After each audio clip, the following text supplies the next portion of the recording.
The Velvet Poodle has been in business since 1968. Located on Dakota Avenue in South Sioux City, the business sells and grooms dogs. In early September, 4 dogs were stolen from the Velvet Poodle. After we posted the story on our Facebook page, we received hundreds of negative comments about the business. We reached out to many of you to hear your stories about your experience with the business. From the day we bought him on, for 8 years, he was sick daily. He hadn't been feeling good for a while, and they had found out that he had cancer. Both these ladies' dogs had serious health issues. One was sick the majority of its life, and the other had to be put down due to its illnesses. We requested inspection reports from the Nebraska Department of Agriculture pet shop facility and found numerous violations for ventilation and sanitation, identification of the animals, and improper structures for those animals. Since 2014, 13 inspections out of the 19 were due to complaints received. Normally, the department only inspects facilities every 2 years. We were getting written up for daily cleaning because they were doing inspections very early. Not once has the inspector ever been able to get a detectable ammonia level here. Other complaints included Velvet Poodle's use of puppy mills.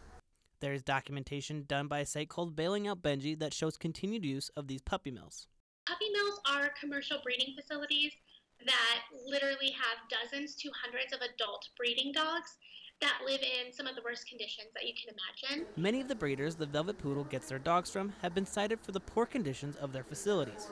When it was brought to Campbell's attention that she may be getting some of these dogs from non-reputable breeders, she was quick to plead her case. We don't buy from breeders who have really bad history. But one breeder who has been cited is A.G. Buchelman, who not only breeds the dogs, but is also the clinical vet who signs off on most of them. He has a beautiful kennel. I have no idea why he's on the list. He had a bad inspection.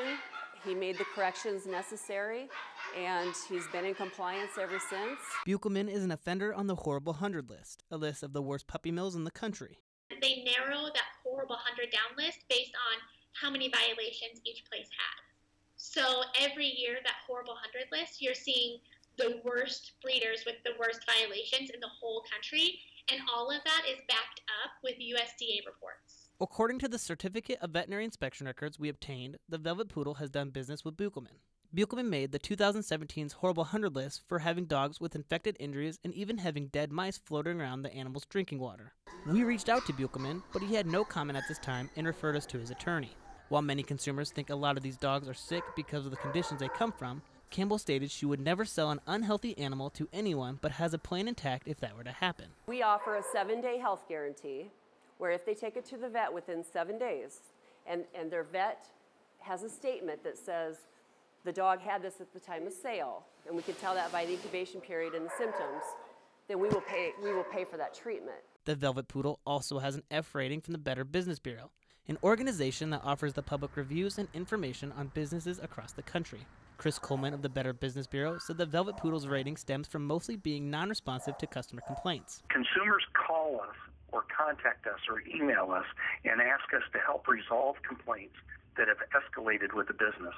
And the company has been unwilling to respond or participate in trying to resolve the complaints against 5 consumers. Campbell says she never knew how important the Better Business Bureau rating was, and the Velvet Poodle is trying to do anything they can to rectify that rating, but would prefer a more face-to-face interaction. I was confused about the purpose of what Better Business Bureau was. I preferred a direct contact. You know, let's sit down, let's talk about it, let's bring the documentation and the paperwork and hash it out. We presented our findings to Campbell, and she had this to say. Another area that we've really made some changes is transparency. I don't want people to be uncomfortable with purchasing a pet here. I want them to know exactly what they're getting into. In South Sioux City, Derek Cranigan, Siouxland News.